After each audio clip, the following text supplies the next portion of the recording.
Assalamualaikum warahmatullahi wabarakatuh. Terima kasih teman-teman sudah kembali menyaksikan channel kami dari Opus Perfectum. Kita langsung saja ke pembahasan, tidak berlama-lama karena di sini saya akan membahas perihal tentang suatu pemahaman mitologi, mitos dari yang terjadi di dunia barat dan dunia timur. Artinya didasari dengan perbedaan filsafat, perbedaan dasar pemikiran yang dimana erat kaitannya dengan folklore cerita rakyat. Kita tahu sendiri dengan istilah dewa ya. Istilah dewa itu merunut kepada kepercayaan tertentu, mitologi tertentu sesuai dengan wilayah atau negara atau bangsa atau suatu kaum seperti itu. Misal kita tahu tentang dewa Zeus, dewa Thor, Odin, lalu apalagi Athena dan lain sebagainya. Itu kan lebih ke penggambaran dewa-dewa menurut orang barat yang dalam hal ini adalah Eropa. Sedangkan di Mesir ada dewa Set, dewa Horus, dewa Ra dan lain sebagainya. Lalu di Asia ada Amaterasu, ada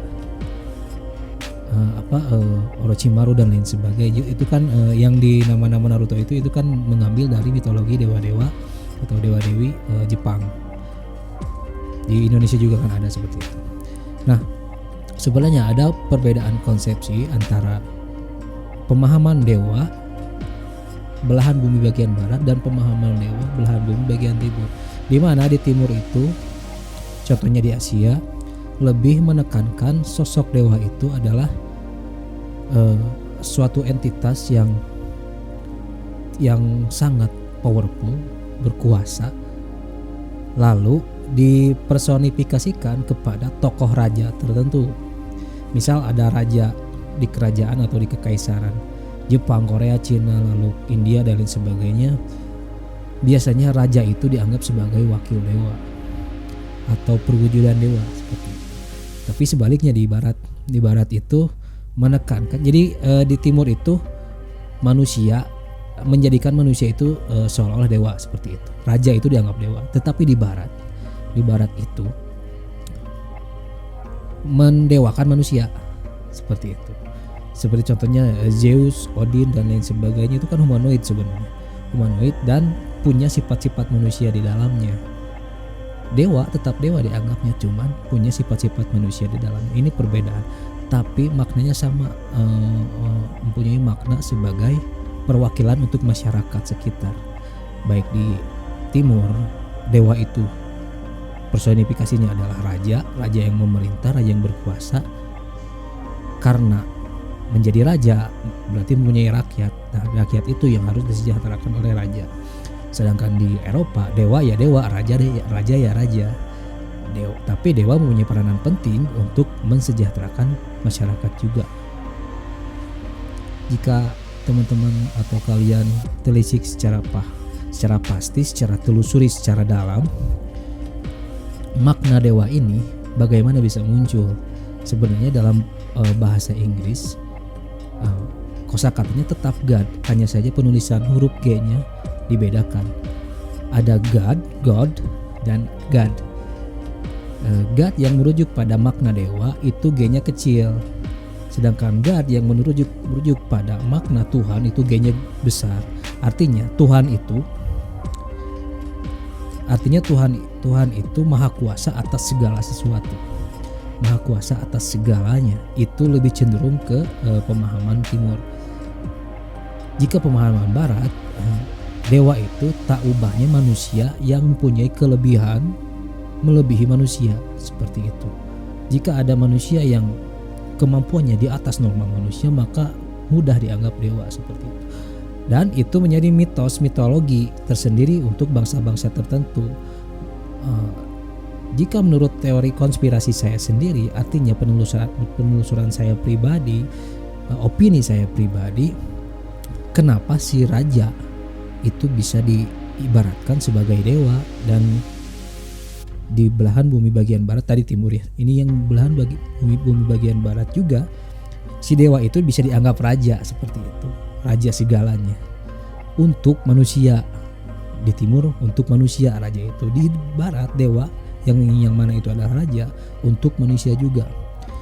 Lalu sebagai wakil untuk manusia, untuk peradaban manusia. Teman-teman pasti sudah menyangka sendiri, apalagi kita sering membahas tentang filsafat, apalagi menjurus ke arah doktrin-doktrin Islami. Kan teman-teman tahu makna khilafah, khalifah. Yang kita tahu bahwa Tuhan menciptakan manusia untuk menjadi khalifah, wakil di muka bumi, wakil Tuhan di muka bumi, wakil Tuhan. Jadi artinya Tuhan mempercayakan manusia untuk menjaga bumi dan mempercayakan utamanya kepada satu pemimpin untuk memimpin umat manusia.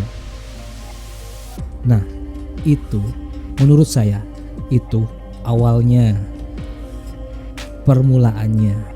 Lalu menjadi paham mitologi dewa ini, dewa itu dan lain sebagainya. Padahal maknanya sama, menjadi wakil untuk manusia. Raja yang menjabat adalah personifikasi dari dewa dan menjadi wakil untuk masyarakat di peradaban tertentu. Di barat mau di barat atau di timur sama saja makna tugasnya seperti itu. Ini merujuk kepada tugas yang ada di Quran, yaitu sebagai khalifah.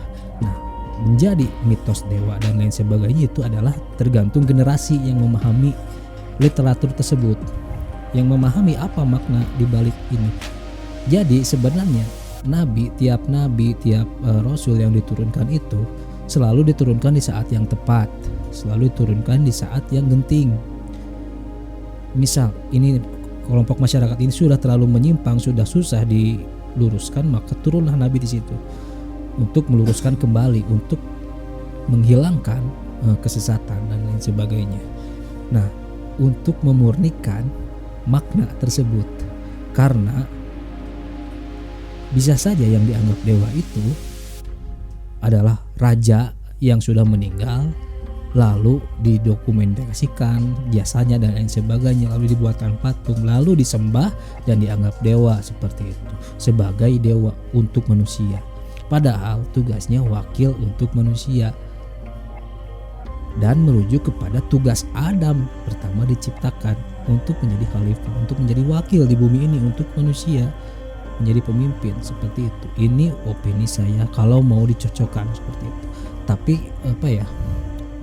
walaupun ini opini, tapi saya meyakini ini adalah runtutan sejarah yang dari sejarahnya murni, awalnya murni. Satu, semakin generasi semakin bercampur baur, masyarakat semakin berbeda, semakin terpecah belah, punya pandangan persepsi sendiri-sendiri. Jadi mempersepsikan pemahaman ini menjadi versi masing-masing.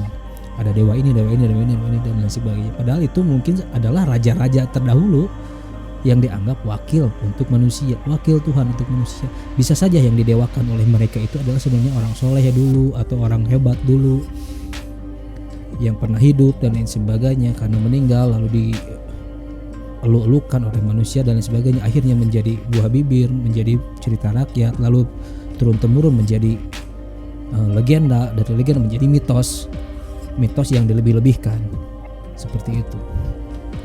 Itu menurut saya pribadi.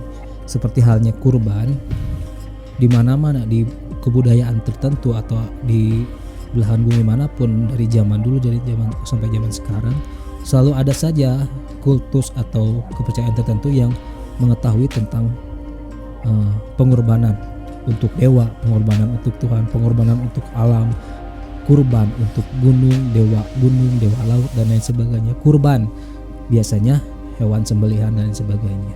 Padahal kan makna kurban sejatinya adalah kita mengorbankan hewan sembelihan bukan untuk Tuhan, tapi untuk dibagikan ke yang lebih membutuhkan. Nah itu maknanya, itu murninya seperti itu.